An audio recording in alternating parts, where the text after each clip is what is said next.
Hello प्यारे बच्चों, कैसे हो आप सभी। तो आइए फिर से एक और सवाल करते हैं।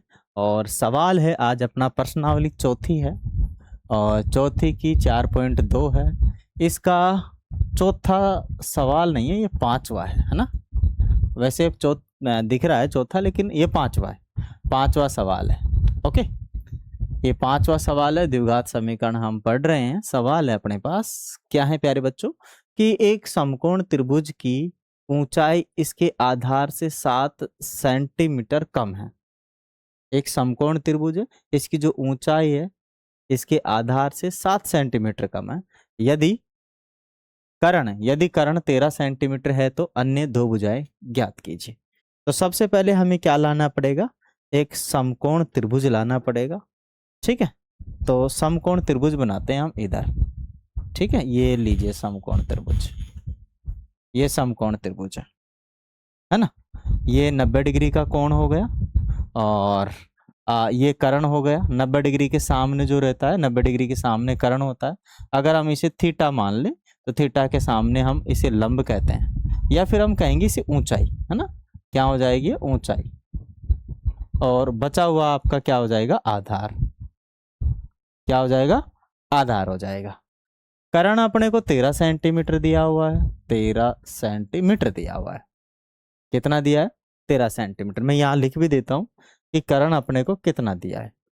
तो यहाँ मैं लिख भी देता हूँ कि जो कर्ण है अपने को दिया है 13 सेंटीमीटर। ठीक है, और क्या कहा गया है कि जो आधार है ना, आधार माने इसकी ऊंचाई, इसकी ऊंचाई आधार से 7 सेंटीमीटर कम है।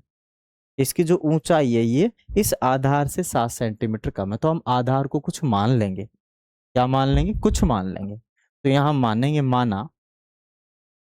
माना आधार की लंबाई x मीटर है, x सेंटीमीटर है।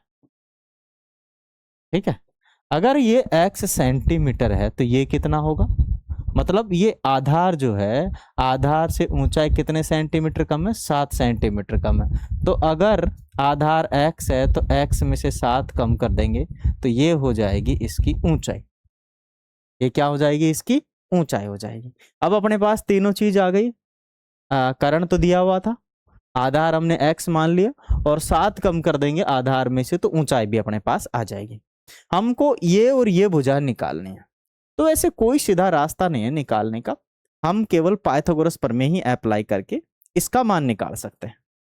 यदि हम पाइथागोरस प्रमेय अप्लाई नहीं करेंगे तो इसका मान नहीं निकलेगा। तो क्या करेंगे, इस त्रिभुज का नाम रख लो कुछ, ए बी और सी। तो यहां लिख देंगे त्रिभुज ए बी सी में पाइथागोरस प्रमेय लगाने पर।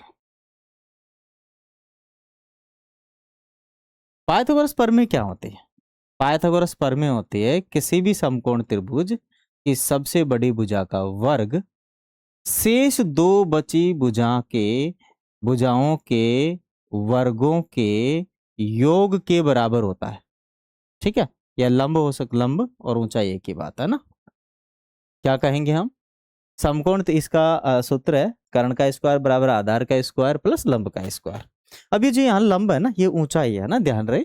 इसे आप ऊंचाई भी कह सकते हैं या फिर इसे लंब भी कह सकते हैं, है ना। क्योंकि समकोण त्रिभुज में एक ऊंचाई होती है, एक आधार होता है और एक कर्ण होता है। जब हम त्रिकोणमिति लेते हैं तो वहां पे वो लंब होता है। ठीक है, परपेंडिकुलर है, 90 डिग्री का है, तो इसे हम लंबे की भी कह सकते हैं। राइट, तो हमने ये कह दिया। अब माय डियर यहां देखो, कर्ण कितना दिया है अपने को, कर्ण दिया है अपने को 13 सेंटीमीटर, तो 13 का स्क्वायर कर देंगे। आधार कितना दे रखा है अपने को, x, x दे रखा है तो x कर देंगे x स्क्वायर। और ये कितना दे रखा है, ये दे रखा है x में से 7 कम कर दे तो, है ना। लंब या ऊंचाई हम कहेंगे, लंब या ऊंचाई कितना दे रखा है, x में से 7 कम कर देंगे। x में से कितना कम कर देंगे हम, 7 कम कर देंगे। ठीक है, अब यहां पर एक फॉर्मूला अप्लाई होगा। ठीक है ना, यहां आप एक फॉर्मूला लगाएंगे और वो फॉर्मूला होगा a माइनस बी का होल स्क्वायर वाला, वो होता है a square plus B square minus 2ab। ये फॉर्मूला अपने को यहाँ पे क्या करना पड़ेगा, लगाना पड़ेगा यहाँ पे, ठीक है, यहाँ पे लगाना पड़ेगा इस जगह पर। यहाँ तो कोई दिक्कत नहीं कि अगर हम 13 का स्क्वायर करेंगे तो 169 हो जाएगा 169।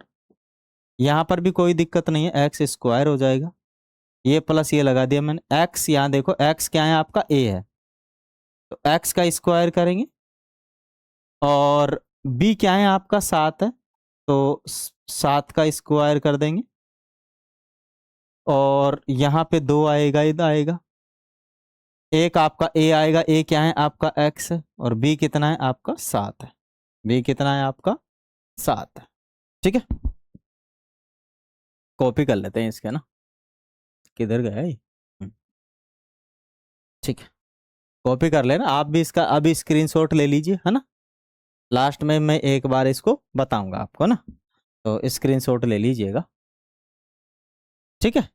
अब क्या करेंगे, यहां तक तो 169 तो अपने पास हो ही गया, ये इधर एक्स स्क्वायर और एक्स स्क्वायर कितना हो जाएगा, 2x स्क्वायर हो जाएगा, यहाँ आपका 7 का स्क्वायर कितना हो जाएगा, 49 हो जाएगा, और 7 को इससे गुणा करेंगे तो 14 हो जाएगा, और x 7 में है।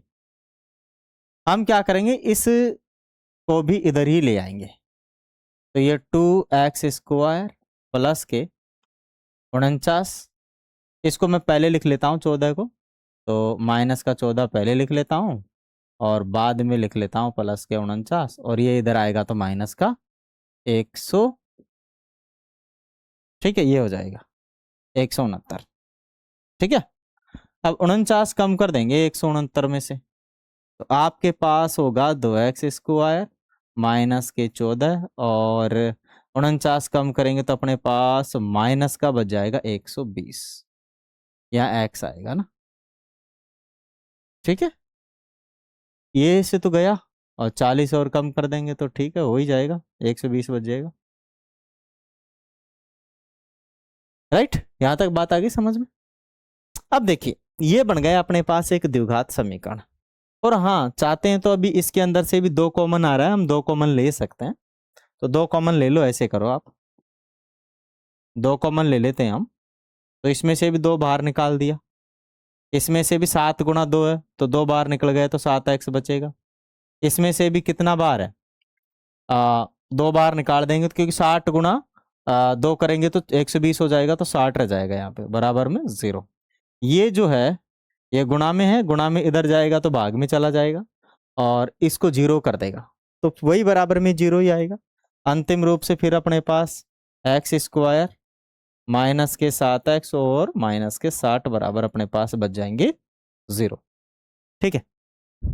अब देखिए, इस 60 के ऐसे टुकड़े करने हैं जिनका अंतर कितना आ जाए, 7 आ जाए, कितना आ जाए, 7 आ जाए, कितना आ जाए इनका अंतर, 7 आ जाए।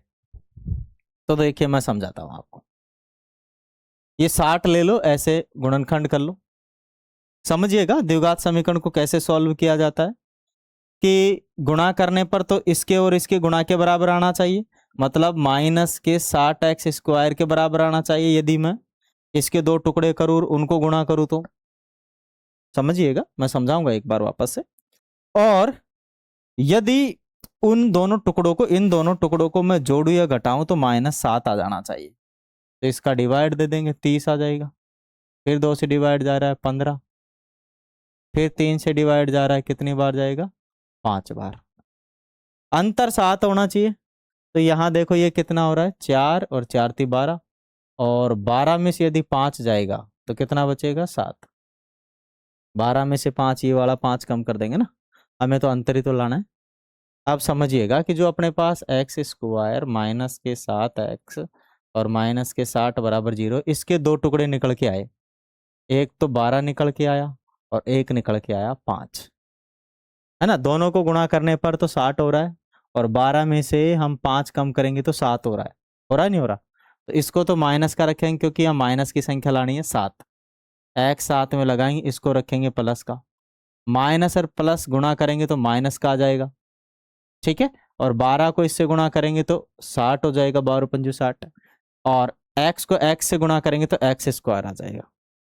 क्या आ जाएगा? x स्क्वायर आ जाएगा, ठीक है। यहां तक आ गई बात समझ में? ये तो रफ वर्क था आपका, रफ वर्क था। अब इसकी जगह पे आप क्या करोगे? इन दोनों को फिट करोगे। क्या कर दोगे? इन दोनों को फिट कर दोगे। एक्स स्क्वायर अपनी जगह है, इन दोनों को अब लिखना है अपने को यहाँ पे माइनस के 12x और प्लस के 5x, और ये अपनी जगह आ जाएगा 60 बराबर में 0। एक कॉमन तो इधर से लेना है, एक कॉमन इधर से लेना है। तो यहां से क्या कॉमन लोगे आप? x कॉमन ले लोगे। x कॉमन आ गया तो यहां बचेगा x माइनस के 12। कितना बच जाएगा? x माइनस के 12 बच जाएगा। और इधर से आप 5 कॉमन ले लीजिए, तो यहां पर भी x माइनस के 12 बच जाएगा, बराबर में 0 रख लीजिए। यहां पर भी ये वाली टर्म कॉमन आ रही है आपके, है ना, क्योंकि जब बीच में प्लस माइनस होता है तो कॉमन आ जाता है, सेम टर्म है। तो x माइनस 12 कॉमन ले लेंगे, तो इधर क्या बचेगा? इधर बचेगा ये और ये, मतलब x प्लस के 5 और बराबर में 0, ठीक है। तो ये जो 0 बराबर में आ रहा है, इसके बराबर में भी 0 रखेंगे और इसके बराबर में भी, मतलब x माइनस के 12 बराबर भी हम 0 रखेंगे और x प्लस के 5 बराबर भी 0 रखेंगे। तो x बराबर में ये इधर गया तो कितना हो जाएगा? 12 प्लस का, और x बराबर ये इधर गया तो माइनस का 5, ठीक है। अब समझिए, माइनस का 5 तो हम लेंगे नहीं, क्योंकि लंबाई, चौड़ाई, ऊंचाई, गहराई ये सब माइनस में नहीं होती है, ठीक है। तो हम 12 लेंगे। तो x आपका कितना हो जाएगा? 12 सेंटीमीटर। और ये कितना हो जाएगा? माने 12 में से 7 गया तो 5 सेंटीमीटर, वो भी प्लस का। पूछा क्या था अपन से? ये दोनों ही पूछा था।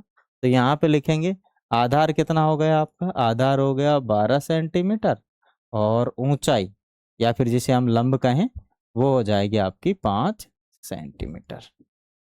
एक बार आप लोग इसे क्या कर लीजिएगा? नोट डाउन कर लीजिएगा, इस स्क्रीनशॉट ले लीजिएगा, ठीक है। मैं इसको बैक करता हूँ। सबसे पहला पेज अपना ये था, इसका स्क्रीनशॉट ले लीजिए। इसके बाद दूसरा पेज ये वाला था, पॉज करके स्क्रीनशॉट ले लीजिए। और तीसरा वाला सवाल ये, तीसरा पेज ये था, आप स्क्रीनशॉट लेंगे और नोट डाउन कर लेंगे, ठीक है।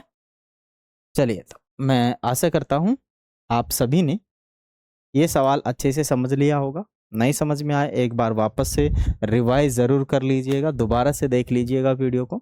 और वीडियो अच्छा लगे तो हमें सपोर्ट कीजिए, सब्सक्राइब कीजिए, शेयर कीजिए, और एक प्यारा सा कमेंट और ज़रूर कीजिएगा कि आप हमें कहाँ से देख रहे हैं, ठीक है। और आपको वीडियो कैसा लगा, हमारी क्लास कैसी लगी। फिर मिलेंगे अगले वीडियो में।